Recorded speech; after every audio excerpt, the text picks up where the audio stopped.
नमस्कार, बहुत बहुत स्वागत और अभिनंदन आप सभी का द डिबेट में। मैं ब्रजेश मिश्रा हूं।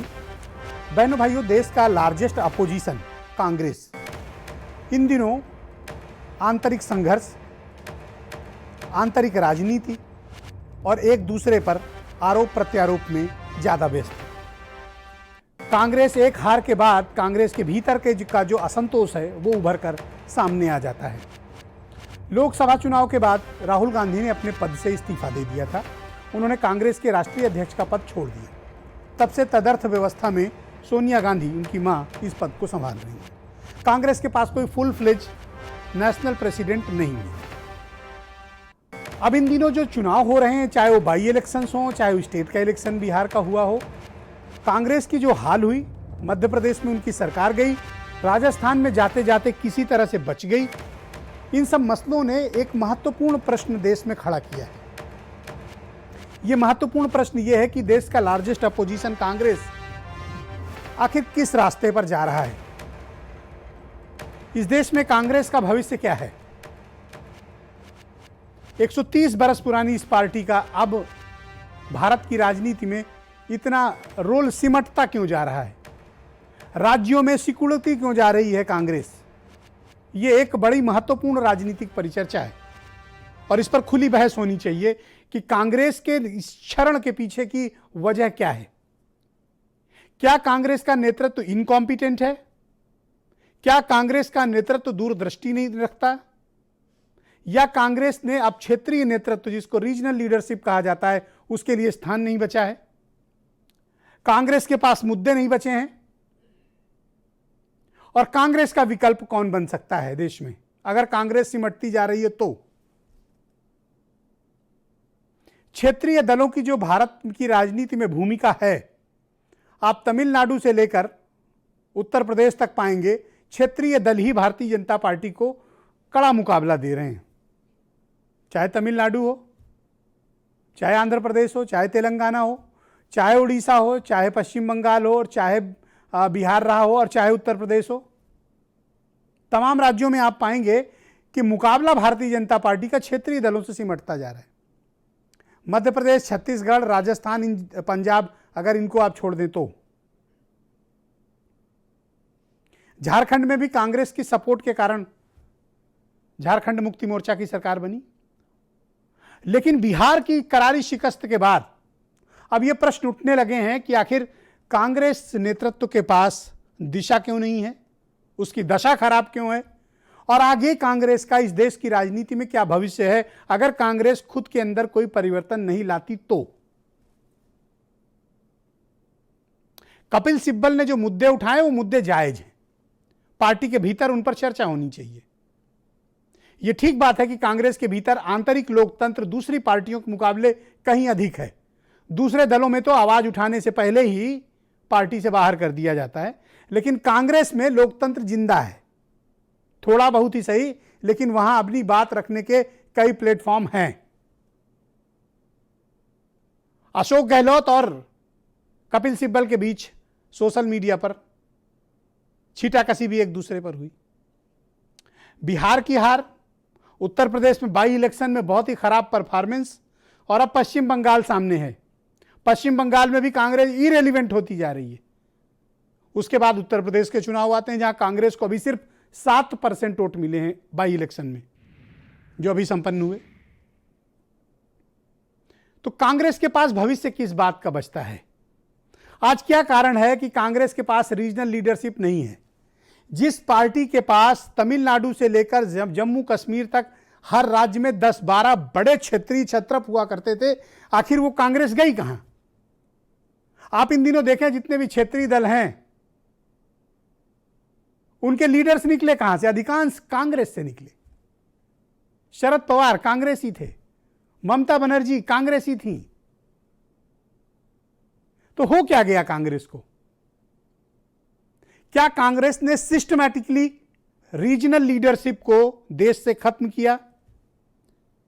सेंट्रल लीडरशिप, जिसको हाई कमांड कहते हैं, उसके नेतृत्व को कभी कोई चुनौती न दी जा सके, इसलिए क्षेत्रीय नेतृत्व खत्म किए गए।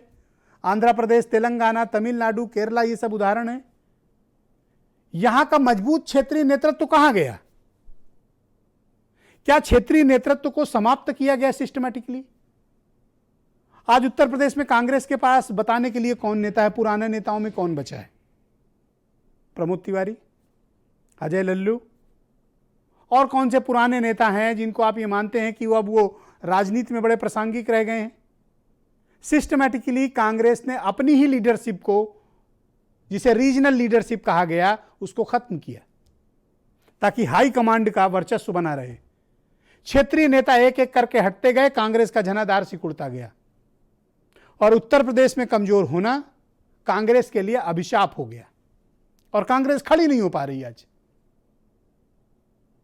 अच्छा खासा मध्य प्रदेश जीता था, हार गए, गंवा दिया। उपचुनाव हुए, उसमें भी करारी शिकस्त कांग्रेस की हुई। तो क्या कांग्रेस के मुद्दे को जनता ने अस्वीकार कर दिया है? कांग्रेस के नेतृत्व को जनता ने अस्वीकार कर दिया है? किन मसलों को लेकर कांग्रेस अब जनता के बीच जाएगी? अब तो यह कहा जाने लगा है कि वोट कांग्रेस को दीजिए, उनका विधायक बीजेपी में चला जाता है। चाहे गोवा हो, चाहे कर्नाटक हो, चाहे मिजोरम हो, और चाहे वो मध्य प्रदेश हो, और चाहे वो उत्तर प्रदेश हो। 2 विधायक चले गए बीजेपी में, 4 बचे हैं कांग्रेस पे। तो जनता को भी ये लगने लगा कि वोट इनको दो, जा रहा है वो बीजेपी में विधायक इनका, तो क्यों ना डायरेक्ट ही बीजेपी को दे दो। तो कांग्रेस के अंदर ना तो नेतृत्व क्षमता दिख रही है उस प्रकार की, ना वो रीजनल लीडरशिप डेवलप कर पा रहे हैं। पुराने छत्रपों को उन्होंने डंप कर दिया है गुटबाजी के चक्कर में। और मैं हमेशा से कहता आया हूं, कांग्रेस को किसी विपक्ष की जरूरत नहीं है। विपक्ष कांग्रेस के भीतर ही रहता है, आंतरिक संघर्ष जिसको कहते हैं। यही कारण है कि आज कांग्रेस उत्तर प्रदेश ही क्या, देश के हर राज्य में सिमटती जा रही है। कुछ एक राज्यों में मजबूत जनाधार है, लेकिन रीजनल लीडरशिप कहां चली गई उन राज्यों की? और जिन राज्यों में इनकी सरकारें भी हो, वहां भी झगड़े झंझट हैं। राजस्थान का झंझट आपके सामने है, पंजाब का झंझट आपके सामने है, छत्तीसगढ़ अभी किसी तरह बचा हुआ है। तो आगे भविष्य कांग्रेस का क्या होगा, इस पर बात होनी चाहिए, क्योंकि कांग्रेस लार्जेस्ट अपोजिशन है देश का। डेमोक्रेसी में, लोकतंत्र को मजबूत करने में विपक्षी दलों की भूमिका बड़ी शाश्वत और बड़ी मजबूत होती है। लिहाजा विपक्षी दलों पर भी हमें नजर रखनी चाहिए जितनी हम सत्ता पक्ष पे रखते हैं। आज इसी बात पर डिबेट है, कुछ बयान सुनिए। कांग्रेस के वरिष्ठ नेता कपिल सिब्बल ने कहा, बिहार चुनाव और कई राज्यों के उपचुनाव से लगता है कि लोग कांग्रेस को प्रभावी विकल्प नहीं मानते हैं। पार्टी में अपनी बात रखने का कोई फोरम नहीं है, इसलिए सार्वजनिक तौर पर यह बात कह रहा हूं। कांग्रेस महासचिव तारिक अनवर ने कहा, कपिल सिब्बल को पार्टी हाईकमान से सीधे बात करनी चाहिए थी, मीडिया में बयानबाजी करना गलत है। लोकसभा में कांग्रेस के नेता अधीर रंजन चौधरी ने कहा, अगर कपिल सिब्बल को लगता है कि कांग्रेस सही पार्टी नहीं है तो वो अपनी नई पार्टी बना लें या फिर किसी और पार्टी में जाने के लिए आजाद हैं। तो कारण क्या है कि कांग्रेस सिकुड़ती, सिमटती और संकुचित होती जा रही है? हमें इस पर पड़ताल करनी चाहिए। इसलिए बहनों भाइयों, आज मैंने ये डिबेट आयोजित की है। मेरे साथ आज की डिबेट में Naveen Srivastava, Vaibhav Maheshwari, Aseem Waqar, Sunil Singh Sajan, doctor M H Khan, Hemant Tiwari ji और आचार्य प्रमोद कृष्णम जी भी मुझे ज्वाइन कर चुके हैं। बहुत बहुत शुक्रिया और धन्यवाद। आज की परिचर्चा बहनों भाइयों बहुत ही महत्वपूर्ण है और मैं अपने सभी पैनलिस्ट से आग्रह करूंगा कि एक लार्जेस्ट अपोजिशन को लेकर, उसके रोल को लेकर डिबेट है, तो सब लोग सकारात्मक तरीके से अपना अपना पक्ष रखें, बजाय इस बात के कि हम आपस में उलझकर दर्शकों का समय गंवाएं। आचार्य प्रमोद कृष्णम जी, कार्यक्रम की शुरुआत मैं आपसे करना चाहता हूं, आखिर क्या कारण है कि इस देश में कांग्रेस का साथ लेना रीजनल पार्टीज शुभ नहीं मानती हैं? आप जिसके साथ जाते हैं वो हार जाता है, सिकुड़ जाता है, सिमट जाता है। कांग्रेस का नेतृत्व लगातार संकुचित होता जा रहा है। अब पार्टी के लीडरशिप पर भी सवाल उठने लगे हैं कि पार्टी का नेतृत्व इनकॉम्पिटेंट है। तो आखिर आप इस कारण के को तलाश कर पार्टी हल क्यों नहीं निकालती है? और मैं ये सवाल इस अधिकार से कर रहा हूं कि एक पत्रकार होने के नाते लार्जेस्ट अपोजिशन का रोल डेमोक्रेसी में बहुत बड़ा होता है, इसलिए मुझे हक है कि मैं आपसे ये सवाल पूछूं। आचार्य जी। देखिए ब्रजेश जी, बिल्कुल आपको पूरा हक है और ये हक जो है कोई गलत नहीं है। ये सबका हक है, किसी को भी सवाल पूछने का हक है। कांग्रेस पार्टी ने एक बहुत बड़े समय तक देश पे राज भी किया है, देश की आज़ादी में भी उसकी भूमिका रही है। जहाँ तक सवाल आपने ये कहा कि कांग्रेस पार्टी अशुभ है दूसरों के लिए, तो मैं आज बताना चाहता हूँ आपको, और आपको मालूम भी होगा, आपके चैनल के माध्यम से पूरा देश सुनेगा कि रीजनल पार्टीज का समर्थन कांग्रेस ने किया और समर्थन किया, और कांग्रेस नेशनल पार्टी है, ये इस बात को नज़रअंदाज नहीं किया जा सकता। आज भी भारतीय जनता पार्टी के सामने अगर देश में कोई विकल्प है, देश में कोई पार्टी है जो नेशनल लेवल पर है, वो कांग्रेस पार्टी है। लेकिन ये भी बात सच है कि अलग अलग समय में अलग अलग चुनावों में कांग्रेस पार्टी ने रीजनल पार्टीज को सपोर्ट किया। उत्तर प्रदेश में समाजवादी पार्टी को सबसे पहले मुख्यमंत्री मुलायम सिंह जी को जब ज़रूरत पड़ी तो कांग्रेस ने सपोर्ट किया। कांग्रेस के बहुत नेता नहीं चाहते थे कि मुलायम सिंह जी को उस समय चीफ मिनिस्टर बनाए रखा जाए, लेकिन राजीव गांधी जी ने फैसला लिया। उसके बाद से कांग्रेस सिमटती चली गई, मुख्य विपक्षी पार्टी समाजवादी हो गई।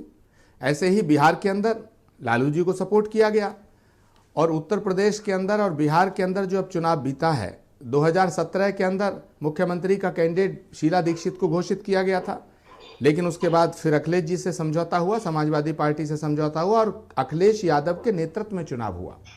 तो क्या हम ये कहें कि अखिलेश जी चुनाव हारे और कांग्रेस नहीं हारे? जो कहा जाता है कि साहब राहुल गांधी चुनाव हारे, अखिलेश यादव नहीं हारे, ऐसे ही तेजस्वी जी को आगे करके कांग्रेस पार्टी ने लीडरशिप तेजस्वी यादव को दी। अब तेजस्वी जी ने भी मेहनत करी, कांग्रेस ने भी मेहनत करी, लेकिन परिणाम जब आया तो आप कह रहे हैं कि साहब कांग्रेस अशुभ है।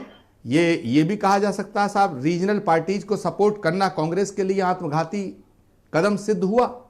ऐसे ही वेस्ट बंगाल है, ऐसे ही और तमाम राज्य हैं। अब सवाल है कपिल सिब्बल जी का। कपिल सिब्बल जी ने जो चिट्ठी लिखी है, यदि किसी और पार्टी में कोई नेता चिट्ठी लिख देता अपने हाईकमान के खिलाफ, नेतृत्व के खिलाफ, तो उसका हाल क्या होता? कम से कम कांग्रेस पार्टी एक ऐसी पार्टी है जहां आंतरिक लोकतंत्र जिंदा है। और आज भी कपिल सिब्बल जी, आनंद शर्मा जी, मैं जानना चाहता हूं कि कांग्रेस का रोल सिमटता क्यों जा रहा है भारत की राजनीति में, और इस पर चिंता होनी चाहिए, इस पर बात होनी चाहिए, खुली बात। बड़ा सवाल है, ये बड़ा सवाल है, ये बड़ा सवाल है। चिंतन करना चाहिए, और कांग्रेस में चिंतन हो रहा है। कांग्रेस पार्टी के अंदर दो ऐसे धड़े हैं, एक धड़ा है जो राहुल गांधी को नेता मानता है, और एक धड़ा है जो राहुल गांधी जी को नेता जिसने दिल से स्वीकार नहीं किया। उसमें राहुल गांधी के नेतृत्व में जब चुनाव हुआ 2019 का, तो राहुल गांधी जी ने चुनाव के परिणाम के बाद इस्तीफा दिया और ये कहा कि मैं कांग्रेस की अध्यक्षता त्याग रहा हूं। साथ में यह भी कहा कि मैं अब कांग्रेस का अध्यक्ष नहीं बनूंगा, और यह भी कहा कि मेरे परिवार का भी कोई अध्यक्ष नहीं बनेगा। तो कांग्रेस पार्टी के वरिष्ठ नेताओं की यह जिम्मेदारी बनती थी, कांग्रेस की वर्किंग कमेटी का यह दायित्व बनता था कि राहुल गांधी जी के इस्तीफे के बाद कांग्रेस को नया अध्यक्ष दे दिया जाता, जो कांग्रेस के वरिष्ठ नेताओं ने और कांग्रेस की वर्किंग यही तो मेरा मूल प्रश्न है आचार्य महोदय, नहीं किया कि इतना असमंजस क्यों, इतनी दिशाहीनता क्यों? हाँ, दिशाहीनता इसलिए है कि कांग्रेस पार्टी के अध्यक्ष पद से जब राहुल जी ने इस्तीफा दिया, तो एक दिन नहीं, 2 दिन नहीं, 1 हफ्ते नहीं, महीनों तक कांग्रेस को नया अध्यक्ष नहीं दिया गया, और अंततोगत्वा राहुल गांधी की बात को नहीं माना गया जी। तो कांग्रेस वर्किंग कमेटी को दोष मुक्त नहीं किया जा सकता है। ओके। कांग्रेस की बर्बादी या कांग्रेस की कमजोरी के लिए अकेले राहुल गांधी को जिम्मेदार ठहराना ठीक नहीं है। मैं कांग्रेस की तमाम उस वर्किंग कमेटी को भी कटघरे में खड़ा करना चाहता हूं, जो राहुल गांधी ने जब इस्तीफा दिया तो कांग्रेस पार्टी की जिम्मेदारी थी कि कांग्रेस को नया अध्यक्ष दिया जाता। दूसरा आरोप, और आज दूसरा आरोप, कपिल सिब्बल जी की चिट्ठी दो फटाफट आरोप। कपिल सिब्बल जी आपकी कमजोरी भारतीय जनता पार्टी की ताकत बन गई है पूरे देश में। आप कमजोर हैं, इसलिए भारतीय जनता पार्टी मजबूत है। मैं बिल्कुल सहमत हूं कि कांग्रेस पार्टी कमजोर हुई है, लेकिन कांग्रेस पार्टी कमजोर हुई है ये कहने से तो कांग्रेस मजबूत नहीं होगी। कपिल सिब्बल जी की जो चिट्ठी है वो कांग्रेस की चिंता और चिंतन दोनों की तरफ इशारा करती है। मैं भी इस बात का समर्थन करता हूं कि कांग्रेस पार्टी का अगला अध्यक्ष इलेक्शन से आए, सिलेक्शन से ना आए। मेरा दूसरा प्रश्न है, नान गांधी अध्यक्ष आपको क्यों नहीं चाहिए? मैं कहता हूं नान गांधी अध्यक्ष क्यों नहीं चाहिए आपको? नहीं, देखिए अगर राहुल गांधी जी इस्तीफा देते वक्त ये नहीं कहते कि भाई मेरी पार्टी का अध्यक्ष मैं भी नहीं बनूंगा और मेरे परिवार का भी नहीं होऊंगा, तब तो हम ये बात मानते कि ये राहुल गांधी जी का दोष है। जब राहुल जी ने साफ कह दिया मैं अध्यक्ष नहीं बनूंगा, मेरी परिवार से भी अध्यक्ष नहीं बनेगा, तो फिर राहुल गांधी इसमें अड़चन कहां है? तो चुनो ना भैया, अब इसके लिए क्या जनता वोट करे आपके लिए? ये तो आपने तय करना है ना, इंटरनली आपने तय करना है आचार्य महोदय। भाई जो तय करना है उस तय करने के लिए ही तो चिट्ठी पे चिंतन हो रहा है। सोनिया जी चिंतन कर रही हैं। दूसरा मेरा बहुत गंभीर आरोप है, चिंतन कर रहे हैं। मेरे दो गंभीर आरोप हैं। पहला ये कि सिस्टमैटिकली पिछले 20 सालों में कांग्रेस ने अपनी रीजनल लीडरशिप, जिसको क्षेत्रीय राजनेता कहा जाता है, सिस्टमैटिकली उनको या तो बाहर किया या बाहर जाने को मजबूर किया और या तो डंप कर दिया।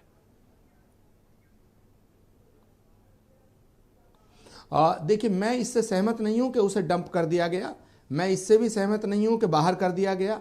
आज भी कांग्रेस पार्टी के अंदर, प्रदेश के अंदर, उत्तर प्रदेश के अलावा भी अगर आप देखें तो मध्य प्रदेश के अंदर कमलनाथ हैं, अर्जुन सिंह जी के बेटे हैं, राहुल जी हैं, दिग्विजय सिंह जी हैं, अभी अभी सिंधिया जी छोड़ के गए हैं, राजस्थान आपके सामने है, महाराष्ट्र आपके सामने है, हरियाणा आपके सामने। कांग्रेस आचार्य जी, मैं भी 20-22 साल से देख रहा हूं, क्या ताकतवर कांग्रेस हुआ करती थी, क्या रीजनल लीडर्स हुआ करते थे।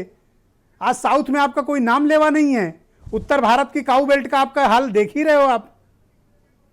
बचा क्या आपके पास? नहीं, आपकी इस बात से मैं सहमत हूं कि कांग्रेस पार्टी अपनी लीग से हटी।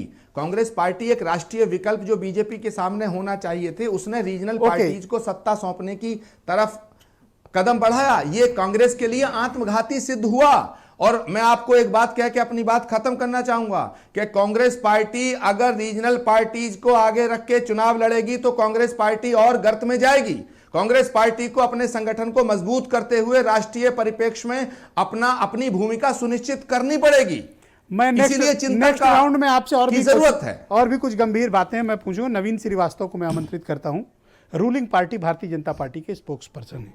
आज नवीन जी बहुत प्रसन्न भाव में बैठे हैं, क्योंकि उनको पता है कि आज कांग्रेस के मसले पर उनको मुखर कर होकर बैटिंग करने का मौका मिलेगा। क्या कारण आपको लगता है नवीन जी, आप तो लंबे समय से राजनीति में, कांग्रेस की ढीली चाल और दिशाहीनता के पीछे कारण क्या है? ब्रजेश जी, चर्चा के शुरू में ही बहुत सारे कारण आपने गिना दिए और मैं तारीफ करूंगा प्रमोद कृष्णन जी की कि उन्होंने बड़े बेबाकी से अपने पार्टी की पहली बार सहमत हो रहे हो उनसे, वाह। बहुत सारी चीजों को स्वीकार किया। लेकिन ब्रजेश जी, दो चीजें प्रमुख जो मेरी समझ में है। कांग्रेस का हमेशा दोहरा चरित्र, दोहरी मानसिकता, और इसकी शुरुआत आज की नहीं है कि कोई राहुल गांधी जी के समय की है। आप थोड़ा पीछे जाइए, आप याद करिए 1990 का दशक, जब अयोध्या में श्री राम मंदिर पर न्यायालय का फैसला आया और मंदिर के ताले खुलवाने थे। एक कदम आगे बढ़े श्रीमान उस समय जो मुख्य प्रधानमंत्री थे राजीव गांधी जी, लेकिन कांग्रेस के एक इंटरनल कोटरी ने दबाव डाला कि अरे साहब इससे तो बड़ा वो खराब हो जाएगा, एक वोट बैंक खिसक जाएगा, तो तुरंत यू टर्न लेके शाहबानों पर क्या किया वो भी सबके सामने है। उसकी परिणति हुई कि 1989 के चुनाव के बाद कांग्रेस की किस तरह से बुरी हार हुई। आज भी लगभग कांग्रेस उसी परंपरा पर चल रही है। आप जहां एक तरफ 26/11 हुआ, आपने पाकिस्तान के खिलाफ कोई कार्रवाई नहीं की, और जब पुलवामा हुआ और मोदी जी की सरकार ने एयर स्ट्राइक की तो आप उसका सबूत मांगने लगे। तो यह भी देश की जनता देख रही है। आप किस प्रकार से कहते हो कि हम शिव भक्त जनेऊधारी ब्राह्मण हैं, और उसके बाद अयोध्या में राम मंदिर पर आपकी सरकार सुप्रीम कोर्ट में लिख के देती है कि आपका कहना है कि ये असमंजस में रहते हैं। असमंजस नहीं, और असमंजस के साथ साथ एक और उदाहरण देख लीजिए ब्रजेश जी। 2017 में उत्तर प्रदेश में 2012 में 230 विधायकों की बहुमत लेके आई हुई एक बड़ी पार्टी, जो आज भी अपने विकास की पूरी गाथा गिनाती रहती है कि हमने इतना विकास किया जैसे सृष्टि में हमारे अलावा किसी ने किया नहीं, वो किसके साथ मिलकर चुनाव लड़े? चुनाव के ठीक पहले तक जो पार्टी कह रही थी कि 25 साल यूपी बेहाल, तो 25 साल यूपी बेहाल और विकास पुरुष मिलकर लड़े। जनता इन चीजों को बहुत अच्छी तरीके से जानती है ब्रजेश जी, और अब देश की जनता यह जान चुकी है कि जाति के नाम पर, धर्म के नाम पर, पंथ के नाम पर, तुष्टीकरण के नाम पर, तो क्या कांग्रेस का वक्त खत्म मानते हैं आप जी? कांग्रेस का वक्त खत्म मानते हैं? नहीं, कांग्रेस देखिए, कांग्रेस जब अपने सिद्धांतों पर, जो गांधी जी के कांग्रेस की बात होती है, गांधी जी का सरनेम भी आप यूज करते हैं, आप उन फिरोज गांधी जिनका सरनेम वाकई आप यूज कर रहे हैं, उनकी तो कब्र पर कभी फूल तक चढ़ाने नहीं गए। तो यह भी देश की जनता देख रही है कि आप किस प्रकार से दोहरे चरित्र के लोग हैं। देश आपके दोहरे चरित्र को देश जान चुका है। ओके। और धार्मिक मुद्दे सुनील पर, सिंह साजन राष्ट्र को से मैं जुड़े हुए आमंत्रित मुद्दे करता पर हूं आप इस जिस डिबेट प्रकार में। से व्यवहार कर रहे हैं वो जनता को बर्दाश्त नहीं है। ऑलराइट, सुनील सिंह साजन जी को इस डिबेट में अमन। सुनील जी, अभी आपने आचार्य प्रमोद कृष्णम की बात सुनी। आचार्य जी कृपया प्रतीक्षा करिएगा, मैं आपको पूरा समय दूंगा, पहला राउंड हो जाने दीजिए। सुनील जी, अभी आचार्य जी से जब मैं वार्तालाप कर रहा था तो एक गंभीर बात उन्होंने कही कि अखिलेश यादव के साथ मिलकर चुनाव लड़े तो वो हार अखिलेश यादव की थी, राहुल गांधी की नहीं थी। उन्होंने अपनी गगरी आप पर फोड़ी कि रीजनल पार्टीज के साथ जाना कांग्रेस के लिए ठीक नहीं था। आपका अनुभव इनके मामले में कैसा है? देखिए ब्रजेश जी, क्योंकि आपने कहा कि 130 साल पुरानी पार्टी और उसकी क्या दशा है, क्या दिशा है, दोनों चीजें तय नहीं हो पा रही हैं। हालांकि ये कांग्रेस का अंदरूनी मामला है, इस बात को आचार्य जी ने भी स्वीकार किया, लेकिन आप इतने बड़े चैनल में आप अपनी डिबेट में ये विषय लेकर के आए हैं तो इस पर खुली चर्चा जरूर होनी चाहिए। आचार्य जी ने जो जो बातें कही, बहुत सी चीजें उन्होंने स्वीकार की हैं और आदरणीय आचार्य जी ने बहुत सी चीजें छिपाई हैं। और जो भारतीय जनता पार्टी के सम्मानित प्रवक्ता नवीन श्रीवास्तव जी ने कही हैं, मैं स्वीकार करता हूं कि कांग्रेस दोहरे चरित्र की है, लेकिन भारतीय जनता पार्टी तो धोखे की है। अगर वो दोहरे चरित्र के हैं तो आप धोखे के हैं। वो दोहरे चरित्र पे काम करते हैं, कहते कुछ है करते कुछ है। तो भारतीय जनता पार्टी क्या है? भारतीय जनता पार्टी तो धोखे के जुमले देती है, धोखे के रोजगार देती है। सुनील जी, एक और महत्वपूर्ण बात आचार्य जी ने अपने वार्तालाप में की, वो आज आपके ऊपर हमलावर थे। उन्होंने कहा कि राजीव गांधी का मुलायम सिंह यादव को मुख्यमंत्री बनवाने के लिए सपोर्ट देना कांग्रेस की गलती थी, उसी के कारण हम सिमटते गए, सिकुड़ते गए, संकुचित होते गए। देखिए ब्रजेश जी, मैं केवल ये कहूंगा कि अगर नेता सवाल पकड़े के मदद के लिए राजीव गांधी जी की बात अगर आचार्य जी कर रहे हैं तो आचार्य जी भी ये जानते हैं, देश भी जानता है और आप भी जानते हैं। अगर नेताजी नहीं चाहते तो जो 10 साल कांग्रेस देश की सरकार में रही है, किसके बदौलत रही है? समाजवादियों के बदौलत रही है। वरना जो स्थिति आज कांग्रेस की है वो 10 साल पहले हो जाती कांग्रेस। पर आप मुझे साफ साफ बताइए और देश को बताइए साफ साफ, उत्तर प्रदेश को साफ साफ बताइए, अगर 2017 का चुनाव के लिए प्रदेश में रोके रहने के लिए अगर किसी ने काम किया है तो समाजवादियों ने 2017 के चुनाव में आपने मदद मांगी थी कांग्रेस से या कांग्रेस आपके पास आई थी?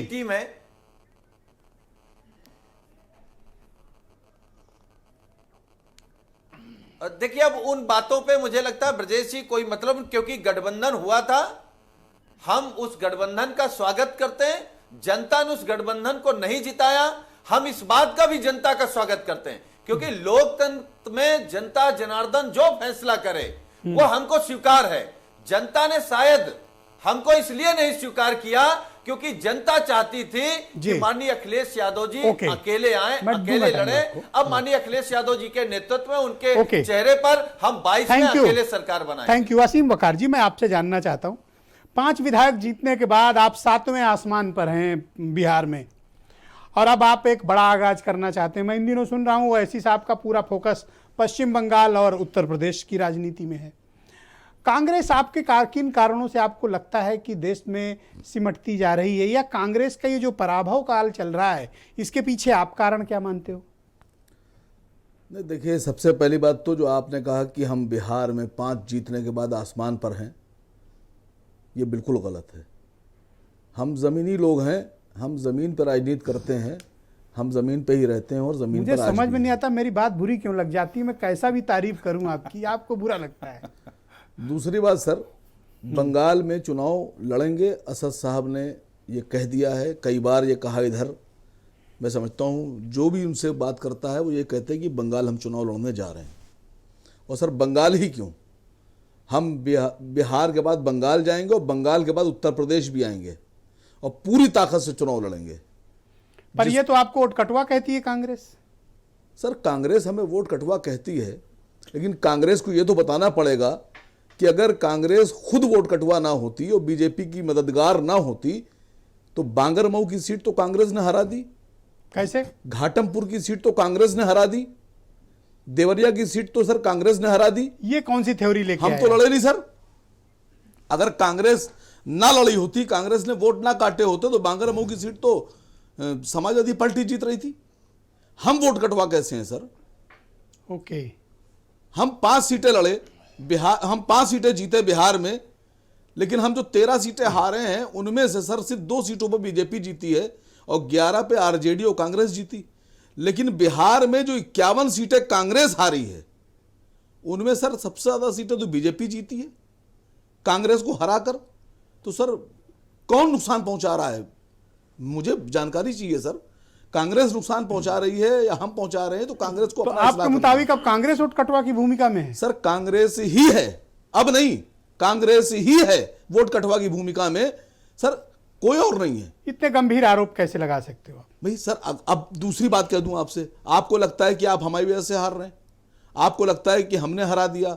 आपको लगता है बंगाल हम हरा देंगे? आपको लगता है कि उत्तर प्रदेश में हम हरा देंगे? तो सर हम तो बैठे, आइए हमको ले लीजिए, हम क्यों वोट काटें आपके? मतलब कांग्रेस के साथ जाने को तैयार हो? सर आप हमें ले लीजिए, बैठे समाजवादी पार्टी के लोग, कांग्रेस वाले लोग, बहुजन वाले अरे लोग। ऐसा भी कोई खुला ऑफर करता है टीवी डिबेट में? आप भी सर देखिए मैं कर रहा हूं, मतलब डिबेट में गठबंधन चलेगा? ये तो कमाल हो गया नहीं भाई। मैं कर रहा हूं सर। आपको लगता है कि आपके वोट कट जाएंगे, आप हार जाएंगे, तो आप हमें ले लीजिए, हम आपको जिता देंगे। कम से कम आपने ये तो माना कि हम आपको हराने की क्षमता भाई रखते हैं। आचार्य जी, ये महत्वपूर्ण बात हो नहीं, गई। नहीं, और सर सुनील जी, आपको चलो लगता डिबेट पे ही है, गठबंधन करा नहीं, देते। चलो आपको लगता है सर, एक सुनिए, सेकंड रुक जाना, सर, एक एक मिनट सर, आपको ये लगता है कि हम हरा देंगे? हमारी ताकत इतनी तो है कि हम हरा देंगे। आपने ये माना वोट तो कटवा वाली हमारी ताकत, क्षमता तो है हराने की। ओके सुनील साजन भाई, देखो खुला प्रस्ताव टीवी डिबेट पे, मुझे लगता है ये लाइफ टाइम मिलता है। बताओ इनको लोगे कि नहीं? दिवाली ऑफर। देखिए ब्रजेश जी, हमारे नेता माननीय राष्ट्रीय अध्यक्ष आदरणीय अखिलेश यादव जी ने एक बात साफ कर दी है कि हम किसी बड़े दल से गठबंधन नहीं करने जा ये रहे। छोटे हैं भाई साहब। हाँ, लेकिन एक बात वो लगातार कहते हैं कि हम छोटे दलों का एडजस्टमेंट करेंगे, जो ओके। छोटे दल हैं। मतलब पटने का रास्ता खुला। अब आचार्य जी साहब आपकी बारी। अपने को बड़ा आचार्य दल जी मानते आपकी हैं, बारी, छोटा 10 दल सेकेंड। मानते हैं। आचार्य जी, असीम वकार का प्रस्ताव है कि हमको ले लो।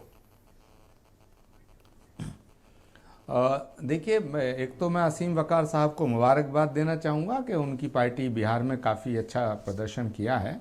दूसरा, ब्रजेश जी, धन्यवाद बड़े सर। साफ दिल से एक बात मैं आज आपसे कहना चाहता हूँ आपके चैनल पे, कि अब इस देश में ना तो कोई कम्युनल रहा है ना कोई सेकुलर रहा है। इस देश की जनता ने सबसे कम्युनल पार्टी, जिसको सब 50 साल से कहते थे, जनसंघ और आरएसएस और बीजेपी, देश की जनता ने उसे सत्ता में वो सत्ता दे दी और देश की जनता उसे सत्ता बार बार दे रही है। तो अब बीजेपी को भी आप कम्युनल कहें वो भी ठीक नहीं है, और ओवैसी जी की पार्टी को भी आप वोट कटवा कहें, कम्युनल कहें, वो भी ठीक नहीं है। मैं बिल्कुल सहमत आपके नहीं ही हूं। लोगों ने कहा जहां मैंने तक नहीं सवाल है कि कौन किस पार्टी के साथ रहेगा, जहां तक सवाल है कौन किसके साथ रहेगा, बिल्कुल ओवैसी जी की पार्टी से समझौता किया जा सकता है, कोई भी कर सकता है। चलो तो यहीं कर लो समाजवादी पार्टी डिबेट पे। वाले करें, कांग्रेस डिबेट वाले पे ही करें, समझौता कर लो। ये आप लोग भविष्य- बताओ नहीं, क्या मैं चाहिए? कांग्रेस पार्टी असीम का- वकार बताओ मैं क्या चाहिए कांग्रेस आपको? का- मैं चलो कांग्रेस यहीं का- पे समझौता मैं करा देते कांग्रेस हैं। का नेतृत्व नहीं हूं। Okay. I will not decide. Okay, Congress party high command, Congress party will decide what to do. मैं नहीं कर सकता हूं। बट मैं सुनील साजन जी से एक निवेदन करना चाहूंगा जी। उन्होंने कुछ बातें कही, मैं बड़े आदर के साथ सुनील साजन जी से ये कहना चाहता हूं कि ये सच है कि कांग्रेस की सरकार जो 10 साल चली, नेताजी की और पार्टी समाजवादी पार्टी की बदौलत चली। लेकिन यह भी सच है कि कांग्रेस पार्टी की जो उत्तर प्रदेश में दुर्दशा हुई, वो समाजवादी पार्टी को समर्थन और समाजवादी पार्टी ऑलराइट। को डॉक्टर leadership एम एच देने की खान, वजह फिर से। मैं हेमंत तिवारी जी भी हैं और वैभव भी मेरे साथ मौजूद हैं। डॉक्टर एम एच खान, आप तो बहुत लंबे समय से कांग्रेस बीएसपी दोनों में रहे और आपको तो खासा तजुर्बा है। कांग्रेस की ये दुर्दशा हुई क्यों? और वैसे भी आप कांग्रेस के प्रति जो आपकी भावना है देश जानता है। नहीं ब्रजेश जी, शुरू में जो आपने बात कही वो सारी बातें सत्य हैं, उसमें कहीं कोई इफ बट नहीं लगाना चाहता हूं। लेकिन आचार्य प्रमोद जी बड़े ज्ञानी और बहुत अच्छे आदमी हैं। जी। आपने कहा कि वर्किंग कमेटी जिम्मेदार है, तो वर्किंग कमेटी क्या भारतीय जनता पार्टी ने बनाई है या क्या नाम है समाजवादी पार्टी ने बनाई है या बहुजन समाज पार्टी ने बनाई है? किसने बनाई है? कांग्रेस पार्टी का वर्किंग कमेटी जो है, उनके 3 जो व्यक्ति हैं, सोनिया गांधी, राहुल गांधी, प्रियंका वाड्रा, इन लोगों ने बनाई है। जिम्मेदारी सारी इनके ऊपर आती है। और मैं आपको बता दूं विजय जी, मैं कांग्रेस में भी रहा हूं। जिस समय राहुल गांधी जी प्रदेश ऑल इंडिया के प्रेसिडेंट हुए, उसी वक्त यूथ कांग्रेस को खत्म कर दिया। उन्होंने कहा कि जो आदमी यूथ कांग्रेस में आएगा 100 रुपये का रसीद कटवाएगा। कौन आदमी है जो 100 रुपये का रसीद कटवाएगा? NSY इनकी खत्म हो गई, महिला कांग्रेस खत्म हो गई, किसके दम पे चुनाव लड़ेंगे?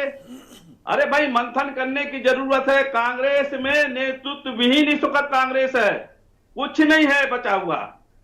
अगर सिब्बल जी को नहीं निकालते हो तो आप बड़ा भारी तीर मार गए क्या? नहीं, सिब्बल जी के अगर कह रहे हैं तो सत्य कह रहे हैं, सही कह रहे हैं। आपको तुरंत मंथन करना चाहिए था। और आज भी अगर आपने यूथ कांग्रेस को नहीं खड़ा किया, महिला कांग्रेस को नहीं खड़ा किया, NSY को नहीं खड़ा किया, बूथ वाइज आपने नहीं खड़ा किया, तो देखो पुराने कांग्रेसी नेता हैं बेचारे बैठे हुए हैं, इन लोग को निकाल दिया गया पार्टी से। दशा होने वाली है इनकी। ऑल राइट, आज आपने कांग्रेस के ऊपर डिबेट बुलाया तो मैं कांग्रेस की बात कह रहा हूं जी। ऑल राइट, मैं दूसरे लोगों की बात नहीं कह रहा हूं। कांग्रेस अपने आप को खुद मिटाना चाहती है, खुद मिटा रही है, सबक नहीं ले रही है।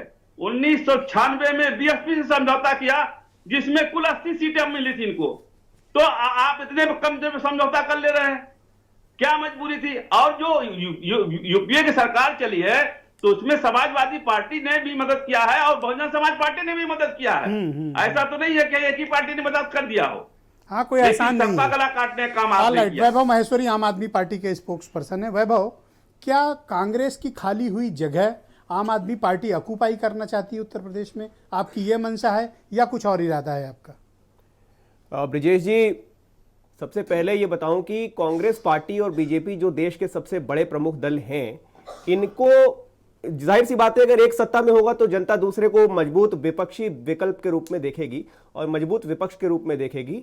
भारतीय जनता पार्टी हमेशा से उसके कैरेक्टर के हिसाब से विपक्ष का एक बहुत मजबूत रोल निभाती आई है, चाहे वो किसी भी जगह पर हो। यही उम्मीद लोगों को कांग्रेस से भी थी, खासतौर से 2011 में जब अन्ना आंदोलन हुआ तो एक भ्रष्टाचार के खिलाफ आवाज उठी थी।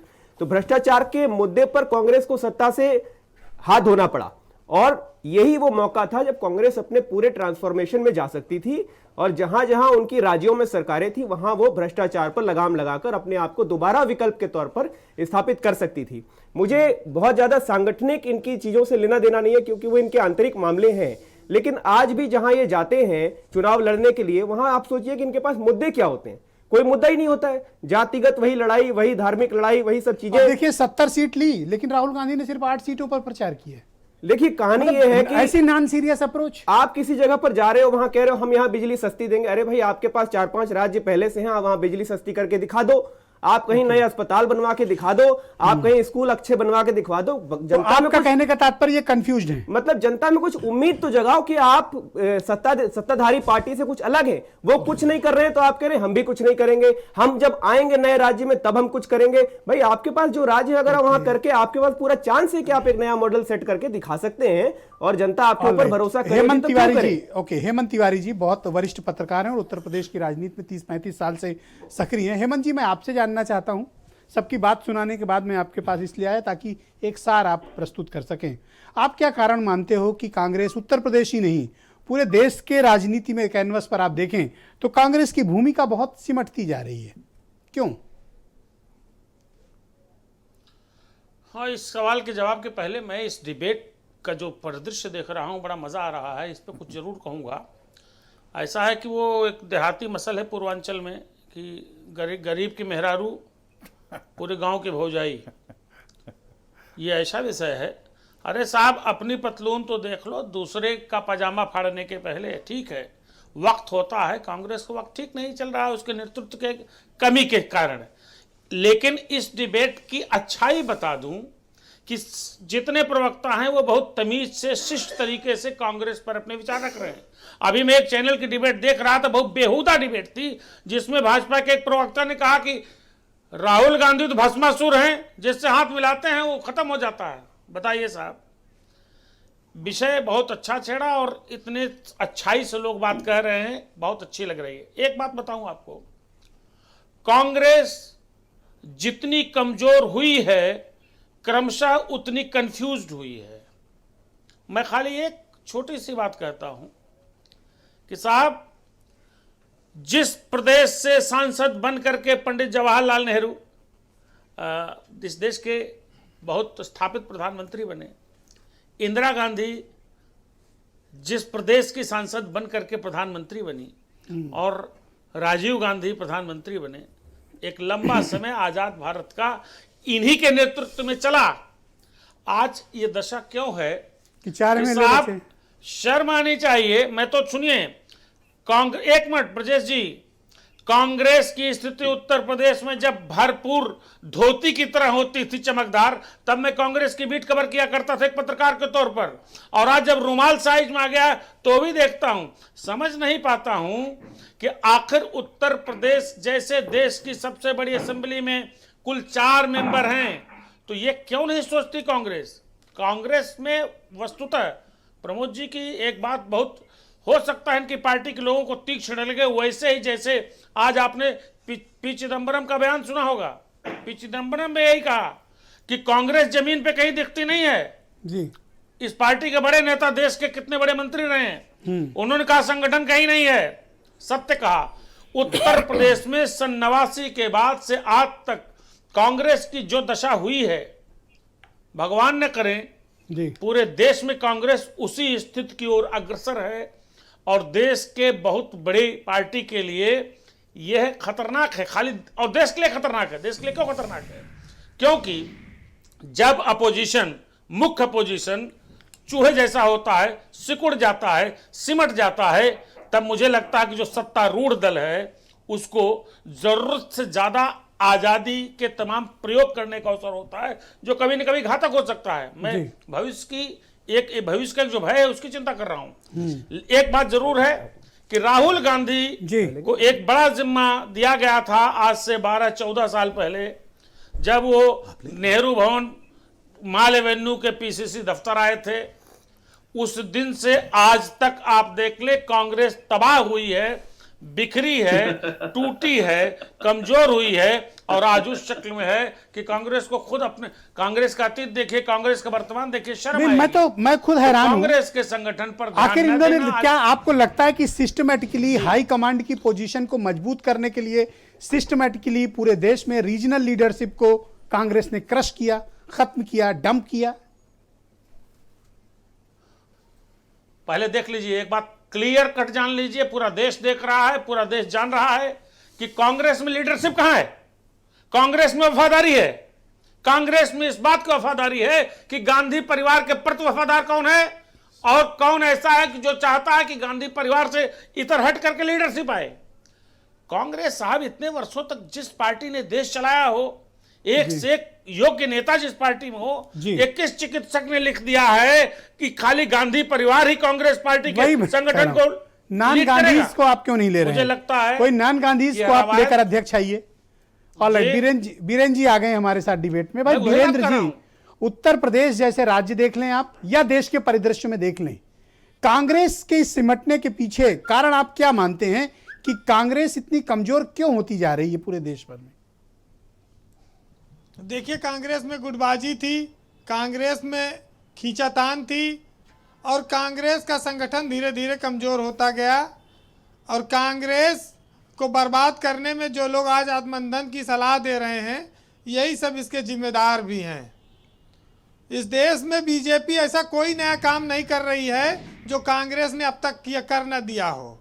बीजेपी ने रास्ता दिखाया कि कैसे संविधान का गला घोंट कर आगे बढ़ा जाए, चौथे नंबर की पार्टी को कैसे सत्ता में लाया जाए, 2 विधायक पर भी कैसे सरकार बनाई जाए। कांग्रेस ने इस देश में तमाम राज्यों में धारा 356 का इस्तेमाल किया और करना सिखाया। तो अगर बीजेपी कर रही है, बीजेपी आज कांग्रेस गुप्तकार संगठन एक आया, आपने सुना होगा, गुप्तकार समझौता जी। हाँ, गुप्तकार। तो ये गुप्तचर उसको कह रहे हैं, और यह पहले उन्हीं के साथ ये 2-2.5 साल सरकार चलाए, गुप्तचर के साथ। अब ये कह रहे हैं सब। पर जानते हैं अफसोस की बात क्या है, कांग्रेस जवाब नहीं दे पाती है। इनके पास कोई बोलने वाला, कायदे का ना तो वक्ता है ना तो नेता, और ये अपना पक्ष भी ठीक से नहीं रख पाते हैं। और मैं हमेशा कहता हूं, कहने का सलीका हो तो हर बात सुनी जाएगी। बीरेंद्र जी देखिए, कांग्रेस बर्बाद तब हुई जब सलमान खुर्शीद, जब हम लोग पत्रकारिता में आए और सलमान खुर्शीद विपक्ष के नेताओं के लिए टिकट बदल दिया करते थे। नरेश अग्रवाल को अगर जिताना है तो वहाँ कांग्रेस का डमी कैंडिडेट दे दो, दूसरे पार्टियों से मुलायम सिंह को अगर जिताना है तो कांग्रेस वहाँ डमी खड़ा कर देती थी जिसको कोई जानता नहीं था। और कांग्रेस का टिकट तो लॉटरी टिकट माना जाता था, पैसा भी मिलता था चुनाव लड़ने के लिए, तो कुछ चंदा भी इकट्ठा कर ले और पैसा भी बचा ले पार्टी का, तो वो अपने लिए बाद में घर गाड़ी घोड़ा का इंतजाम कर लेता था प्रत्याशी। 2-2:30 बजे उठ सो के क्या उठने वाला अरे उस पर बहुत विवाद है। अच्छा। कुल मिलाकर ये है कि राहुल गांधी का हारना उत्तर प्रदेश में कांग्रेस का अवसान है। राहुल गांधी जब स्मृति ईरानी से चुनाव हार गए तो अब कांग्रेस के लिए देश के सबसे बड़े राज्य में कुछ नहीं बचा। अब चाहे आत्ममंथन करें, चाहे कुल्हाड़ी अपने पैर पे खुद मार लें, इससे न कुछ होने वाला है न कांग्रेस का उत्थान है। जब आपके पास बूथ पे कोई आदमी नहीं है तो आपका वोट कौन डलाएगा? सबसे बड़ी बात यह है, संगठन ही नहीं है। तो कुल मिलाकर ये चीजें जब समझ में आएंगी तो कांग्रेस बदलेगी। कांग्रेस जितना शोर मचाती है इस देश में लोकतंत्र के लूटने का, उसने क्या नहीं किया है। आपको एक किस्सा बताऊं कि एक चूहा जो है वो एक जंगल में गया तो वो देखा चीता जो है वो सिगरेट पी रहा था। तो चूहे ने कहा चीते से कि भैया सिगरेट ना पियो, नशा बहुत खराब चीज है, हमारे साथ चलो, जिंदगी बहुत अच्छी है, आओ तुम्हें आचार्य जी आऊंगा आपके पास जी, आओ तुम्हें जंगल घुमाएं, जीवन बहुत अच्छा है। तो चीता सिगरेट फेंक दी, उसके साथ चल पड़ा चूहे के साथ। रास्ते में हाथी गांजा पी रहा था, चूहे ने उसको भी यही सब कहा कि जिंदगी बहुत अच्छी है, नशा छोड़ दो, तो हाथी भी छोड़ के चल दिया। फिर बंदर हुक्का पी रहा था, बंदर को भी यही कहा उसने, चूहे ने। तो आगे जो है गया तो शेर जो है वो दारू बोतल खोल के बैठा था, तो चूहे ने उसको भी यही सब कहा। तो शेर ने जो है गिलास बगल में रखा और चूहे को 5-6 थप्पड़ मारा और कहा ये साला रोज भांग खा के आ जाता है और जानवरों को पूरी रात जंगल में ऐसे ही घुमाता है बेवकूफ बना के। तो कोई ऐसा काम इस देश में नहीं हो रहा है कि जो कांग्रेस ने पहले किया ना हो ब्रजेश जी। तो हम इसमें एक तो हंसने का सेशन अलग रखना पड़ेगा जी। भाई ये जो सच्चाई है वो बता रहा हूँ जी। ये बंदर कौन है? नहीं ये सब बातें न करिए जी, देखिए वीरेंद्र जी कंप्लीट करें। मैं एक बहुत उदाहरण दिया हमने जी। और आजकल असीम बकार के तो भाई 10 उंगली घी में है। हाँ। और कितना टाइट होके बैठे देखिए बॉडी लैंग्वेज। इस देश के मुसलमानों को जो है वहाँ बिहार में ले जाके जिबा करा दिए और वहाँ पर 5 सीट जीत लाए, है ना। देखो मनोहर राणा ने कहा कि साहब, खान साहब को थोड़ी ऊर्जा दी आपने। भाई इनकी भी पार्टी है, इनका भी सम्मान है, अगर इनको गठबंधन में शामिल कर ले तो काहे अलग लड़े वासिम बकार जी। चलिए, अमेठी में हार गए कांग्रेस के खिलाड़ी और पार्टी ने हवा भरी, स्मृति ने पंचर कर दी गाड़ी। तो अब अमेठी से सबक नहीं लेगी अगर कांग्रेस, प्रियंका गांधी और राहुल गांधी, तो देश में कांग्रेस की कभी वापसी नहीं हो सकती। 3-4 राज्यों में सत्ता में है, जनता ने एक मौका दिया, मध्य प्रदेश, राजस्थान, छत्तीसगढ़ में एक साथ जिताया, लेकिन कांग्रेस कनेक्शन नहीं जोड़ पा रही है। और जब तक कांग्रेस कनेक्शन नहीं जोड़ेगी तब तक कहाँ वोट मिलेगा। प्रमोद तिवारी, मोना मिश्रा, लजय लल्लू, ये सब रात दिन मेहनत कर लें, कितने चेहरे अब कांग्रेस के पास बचे हैं। तो कांग्रेस के सामने चुनौतियां बहुत हैं और बीजेपी उनको लगातार हराती जा रही है, सिकुड़ती जा रही कांग्रेस। तो कांग्रेस आत्ममंथन करे, इसमें कोई बुराई नहीं है। 4 लाइन ब्रजेश जी, जब हम लोग पैदा हुए थे तो कांग्रेस का चुनाव निशान सुनते थे कि गाय बछड़ा है, पहले हाथ का पंजा नहीं था कभी। हाँ, ये तो बहुत बाद में आया है जैसा कि लोग बताते हैं। तो भूल गए तुम गाय बछड़ा, अब तुमसे काहे का लफड़ा, और जनता ने बदला अपना रास्ता और कांग्रेस हो गई पूरे देश में खास्ता। बहुत बहुत शुक्रिया वीरेंद्र जी, बहुत बहुत धन्यवाद। आपके लतीफ़े बड़े प्रासंगिक होते हैं। आचार्य प्रमोद कृष्णम जी 2 बार फिंगर रेज कर चुके हैं, मैं चाहता हूं अपनी बात रखें, फिर मैं उनसे सवाल पूछता हूं। आचार्य जी प्लीज गो अहेड, अपनी बात रखिए आप। देखिए ब्रजेश जी, राजनीति संभावनाओं का खेल है। कभी भी कोई अर्श से फर्श पे आ जाता है और कोई फर्श से अर्श पे आ जाता है। मेरी प्रॉब्लम आज ये नहीं है, मेरा संकट ये है कि जब दूसरे के घर में लड़ाई होती है तो पंचायत करने में बड़ा मज़ा आता है। मैं सारे प्रवक्ताओं को सुन रहा था, सभी मेरे लिए प्रिय हैं, मेरे सम्मानित हैं। जब अपने घर में लड़ाई होती है तो बड़ी मुश्किल होती है। यही मेरे सामने संकट है। कांग्रेस पार्टी के दो बड़े संकट हैं ब्रजेश जी, बड़े ईश्वर को साक्षी रख के, और आप बहुत ही पवित्र भाव से डिबेट करा रहे हैं। आप किसी के पक्ष में नहीं है ना किसी के विपक्ष में है, आप मंथन कर रहे हैं। एक्चुअल मंथन भारत समाचार कर रहा है और ब्रजेश मिश्रा कर रहे हैं। कांग्रेस पार्टी के दो बड़े संकट हैं। पहला संकट वो है कि कांग्रेस पार्टी में दो तरह के नेता हैं। एक वो हैं जो राहुल गांधी के मित्र हैं, और एक वो हैं जो राहुल गांधी जी के पिताजी और उनके मम्मी के साथ, मतलब उनकी मदर के साथ के सहयोगी हैं। तो जो राहुल जी के मित्र हैं ये बड़े सीनियर लोगों को सम्मान नहीं देते हैं, और बड़े वाले जो हैं छोटों को नेता नहीं मानते। एक तो संकट ये है। दूसरा संकट ये है, मैं बड़ी साफ गोई से, बड़े स्पष्ट रूप से बात कर रहा हूं। हो सकता है कि किसी को अच्छा लगे, सुनकर आपकी बात हैरान हूं कि कोई कांग्रेस नेता ऐसा बोल भी सकता है। अप्रिशिएट दूसरी बात कि आप ओपन मंथन कर रहे हैं, गुड।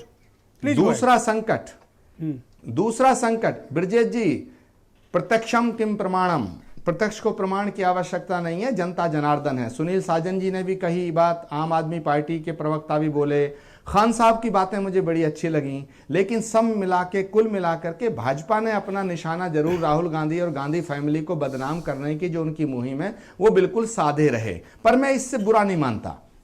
मैं दूसरा बड़ा संकट जो ब्रजेश जी कहने जा रहा हूं, वो बहुत बड़ी बात कह रहा हूं, और मैं समझता हूं इस देश के अंदर किसी ने किसी चैनल पे इतनी बेबाकी से बात नहीं की होगी। सत्य को स्वीकार करना परमात्मा की इच्छा को स्वीकार करना जैसा है।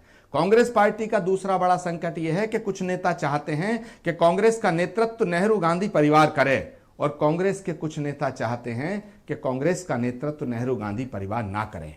इसीलिए ये चिंतन हो रहा है, और ये चिंतन होगा। मेरा एक सवाल आपसे उत्तर प्रदेश को लेकर है, और गंभीर प्रश्न निकलेगा, इसमें से अमृत भी निकलेगा, और मुझे यकीन है कि कांग्रेस ताकतवर होकर के सामने आएगी। उत्तर प्रदेश को लेकर आपकी कोई कार्य योजना नहीं है। कांग्रेस उत्तर प्रदेश में कंफ्यूज्ड है। प्रियंका गांधी लंबा वक्त हो गया उत्तर प्रदेश की राजनीति में खुद नहीं आ रही हैं। आप सोशल मीडिया के सहारे या कुछ बयान के सहारे उत्तर प्रदेश में राजनीति कर रहे हैं। आपको उत्तर प्रदेश के लेकर क्या कार्य योजना है आपके पास? मैं इस बात से सहमत नहीं हूं। प्रियंका गांधी जी पूरा अवेयर हैं, जागरूक हैं। छोटी छोटी घटनाओं पे वो आती भी हैं, वो आई भी हैं, उन्हें आने भी नहीं दिया गया। जब मजदूरों का इशू आया तो उन्होंने 1000 बस दी, बीजेपी ने स्वीकार नहीं की, उल्टा उन पर षड्यंत्र करने की आप मुझे एक बात बताओ, हाथरस कांड, आपका मुख्यमंत्री पद का प्रत्याशी कौन है? कांड हुए उत्तर प्रदेश में आपका मुख्यमंत्री पद का प्रत्याशी कौन है? अभी तो कोई नहीं है, लेकिन लोग कह रहे हैं कि Priyanka Gandhi chief minister candidate है, का कोई चेहरा घोषित करेगी। तो गांधी फैमिली ही प्राइम मिनिस्टर होगी, गांधी फैमिली से ही लोग चीफ मिनिस्टर होंगे। अरे कुछ कार्यकर्ताओं के लिए भी पासान करिए। मुझे जहां तक लगता है कि प्रियंका गांधी जी या गांधी फैमिली सत्ता की लालसा नहीं रखते हैं। वो उन्होंने प्रधानमंत्री दूसरे लोगों को बनाया है। मनमोहन सिंह जी को गांधी फैमिली ने प्राइम मिनिस्टर बनाया है, नरसिम्हा राव जी को गांधी फैमिली ने बनाया। तो मैं कह रहा हूं ना कि प्रियंका गांधी जी को आप chief ministerial candidate officially announce कर दीजिए। ऐसा नहीं लगता, ऑफिशियली अनाउंस कर दीजिए कि yes Priyanka Gandhi will be the chief ministerial candidate Uttar Pradesh के लिए। आप बोल दीजिए। पार्टी के अंदर ये बात चल रही है। कुछ लोग चाहते हैं कि प्रियंका जी को मुख्यमंत्री का कैंडिडेट घोषित किया जाए, लेकिन कुछ लोग चाहते हैं कि प्रियंका जी को मुख्यमंत्री का कैंडिडेट घोषित ना किया जाए। और मुझे लगता है प्रियंका गांधी खुद नहीं चाहती हैं कि वो मुख्यमंत्री की कैंडिडेट बने, लेकिन ये फैसला पार्टी करेगी। ऑलराइट नवीन श्रीवास्तव जी, भाई गजब कंफ्यूजन है, लेकिन मैं मतलब इस असमंजस को समझ नहीं पा रहा हूं। But I openly appreciate Acharya Pramod ji. Uttar Pradesh में जो चुनाव होगा, उत्तर प्रदेश का चुनाव में कांग्रेस पार्टी का मुख्यमंत्री का चेहरा घोषित जरूर होगा, इतना मैं कह सकता हूं। ऑलराइट, ओके, यस नवीन जी। ब्रजेश जी, आचार्य जी का मैं बड़ा सम्मान करता हूं। उन्होंने ये कहा कि भारतीय जनता पार्टी के प्रवक्ता ने गांधी फैमिली पर अटैक किया। आप याद करिए, एक समय था कि Indira is India, India is Indira. वो परंपरा बदल गई। कांग्रेस माने गांधी फैमिली माने कांग्रेस। तो जब हम कांग्रेस की बात करेंगे तो स्वाभाविक रूप से गांधी फैमिली पर चीज़ें आएंगी। आचार्य जी ने बहुत सारी बातें कही। लेटेस्ट जो सबसे बड़ी है, अभी उन्होंने बात की हाथरस की, और ये तो जो सब मैंने पहले भी कहा था कि कांग्रेस का कंफ्यूजन, कांग्रेस का जो दोहरा पैमाना है, मापदंड है, चरित्र है।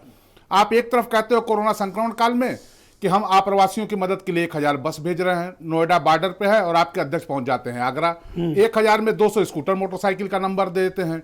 एक और उदाहरण मैं दूंगा ब्रजेश जी, पिछले कुछ दिनों पहले गोंडा में एक पुजारी के ऊपर गोली चली, बाद में वो बच गए, वही अपने ऊपर गोली चलवाए थे, गिरफ्तार भी हुए। लेकिन कांग्रेस के राष्ट्रीय प्रवक्ता रणदीप सिंह सुरजेवाला ने ट्वीट क्या किया कि उत्तर प्रदेश में एक और पुजारी की हत्या। हाथरस में चूंकि अपराधी सवर्ण हिंदू थे तो वहां क्या हुआ नौटंकी सबने देखा, लेकिन बलरामपुर में जो अपराधी थे वो कौन थे, इसके वजह से वहां चुप्पी रही। तो आपके इस दोहरे चरित्र को, दोहरे मापदंड को जनता अगर देख रही है। प्रियंका गांधी आपके सामने आ गई तो प्रियंका आपके लिए वाडेरा, threat है? प्रियंका वाडेरा हाँ, और कुछ भी। ब्रजेश जी एक चीज मैं बताना थ्रेट चाहूंगा है आपको? नहीं, ब्रजेश जी एक चीज मैं बताना चाहूंगा, बहुत अच्छी बातें हुई, कांग्रेस के क्यों डाउनफॉल हुआ।